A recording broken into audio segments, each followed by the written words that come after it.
What's up, YouTube and fellow PoE players? This is episode 4 of Understanding High-Level Dueling. I want to say that high-level PvP in Path of Exile is much like Magic the Gathering. There is a popular trend where people are saying mirror in every slot equals GG you win or pay to win, but I want to emphasize that this is not the case.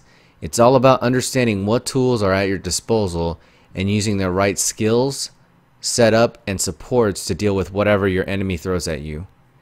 In fact, a very experienced PvPer will queue up his PvP matches with a full inventory of gear and good swap options, even in their offhand. Now you ask, what is there to manage? The answer is your skill tree, your inventory, and your flasks choice along with the uses. You don't necessarily want to dominate your matchups and really struggle against others. Ideally, you want to go in just barely getting the win in your matches so that you can balance out your skill tree and item choices against your weaknesses. In the end, a W is a W. At the moment, it's good to focus on a win ratio at 1-to-1. When you achieve this, then you can focus on gradually improving that number. Some of the highest experienced PvPers will usually rock an 80 to 85% win ratio. This is because they have min-maxed and evaluated their weaknesses and compensated them with the tools, gems, and items. Mirrored or legacy items only really helps in that last 10% of your win ratios. You can still easily win at a 70% plus rate without mirrored or legacy items. Go back and think about what we said about Magic the Gathering. Somebody with not so expensive deck can beat a guy who has thousands of dollars invested into his because he knows what he's doing. This is a similarity that PoE and MTG both share. Because there are so many tools, this leaves you with the whole balancing and theory craft of what to bring to the arena to give you the best possible chance of winning against all different kinds of matchups. You definitely want to go in thinking about what's kind of like flavor of the month or what's you've really been seeing a lot and focus on that, preparing for that, and then maybe a meta shift, and then you'll bring a new set of tools. Like, you really have to focus on what items you bring to compensate for your counters. That is the most important thing, not pay to win. Just to prove to you guys, in my main setup, I use 5 uniques, and only one of them is legacy, and it's the legacy Rainbow Strides, which is, from the market value I've seen, is around 8 to 15 exalts. Now the question gets asked, aren't there hard counters to builds? Yes. Your build have some counters that seem really hopeless, but I want to say like 9 times out of 10 you can do more. And you may just really need to rethink of what you bring and how you play. So let's talk about gambling odds or statistics. Let's say you face your counter, you have a 10% chance of winning the match outright if you play correctly with the current gear setup. A couple of swaps, that brings you up to a 40% chance. Bringing the advantage now still requires you to play excellent and make them they are going to have to make a couple mistakes, but it's still possible to win. There is human error all the time. It's when there is no improvement, after making all the swaps and trying out stuff extensively, that there might be a balancing issue around it. But rest assured, these kinds of things have already been addressed on alpha and are currently being improved by modifying their damage coefficients. This can all happen without affecting the core game in PvE.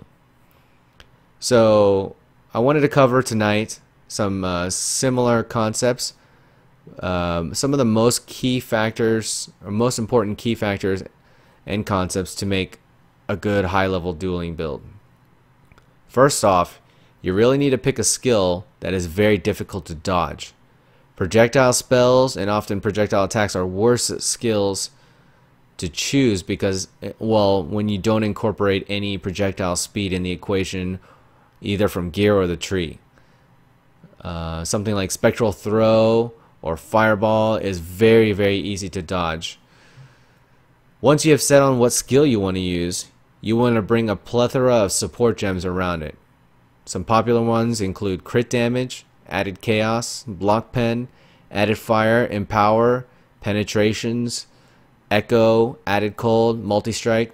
These are all great additions to have in your arsenal upon, depending upon your matchups.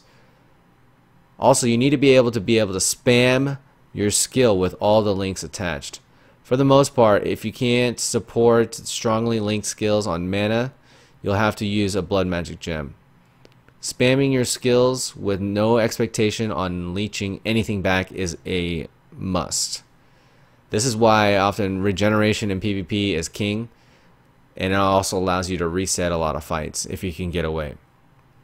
Once you have your main damage support setup, you need a finisher.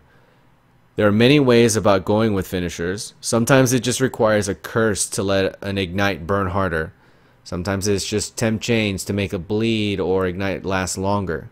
Or sometimes it's just vulnerability to keep that ES regeneration down or slower. But mostly it's a solid direct damage spell or gap closer such as Whirling Blades, Flicker, Leap Slam, Arc that can seal the deal. There's no point in doing so much damage and never being able to finish your opponent because he can swiftly get out of the fight and heal or regenerate. Resetting the fight will be very, very frustrating, and it will incentivize you to rethink how you're going to seal those kills and get those wins. This is a problem with such skills like Molten Strike as your only offensive damage. Moving on to the next part is pick a defense. In the current meta, block and dodge are kings of the court. Full out mitigating hits is just the best way to mitigate all forms of damage. Max resistances can be okay, but are often clunky with a lot of gem setups and coloring them. Expecting to run a Purity of Fire or Purity of Lightning, just to even get up an aura on a bum rusher is very, very difficult. So I wouldn't rely on so much of purities. Usually if someone really wants to do a lot of fire mitigating through attacks, then they'll maybe choose a Rise of the Phoenix. But 9 times out of 10, if it's spell, you're better off with just a Saphel's Frame. As for physical damage, make sure to bring your Immortal Call setups. Whether you self-cast it or cast some damage taking it, it's situational. Alright, so be able to be functional without more than 2 auras. A good rusher will get to you by the time you cast your second aura. Since a lot of people are spec'd into blood magic, their advantage comes very early with swift aggression.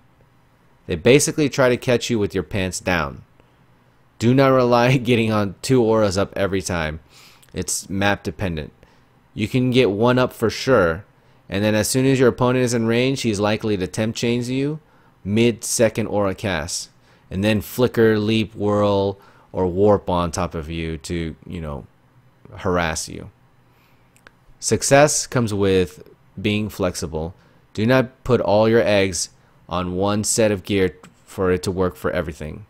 If you want to win at good ratios, you really need to maximize your swaps and what you bring. This includes bringing all kinds of melee skills or spell skills as viable options if your opponent seems to be immune to your main attack. For example, my duelist two-handed crit staff character brings Heavy Strike, Leap Slam, Molten Strike, Ground Slam, Flicker, and Sweep to the arena. Different options call for different skills, depending upon what my opponent is doing and what kind of threats he poses. Again, we'll talk more into depth in future episodes. I really hope you guys enjoyed this video and listen to them with an open mind. I strongly think that we can grow the PvP community in Path of Exile. If you want to hear more videos, feel free to hit the like and subscribe button. And I have 9 more videos scheduled. I'll try to pump them out as soon as I can. Thank you guys for watching. I do appreciate it, and I'll see you guys later. Peace.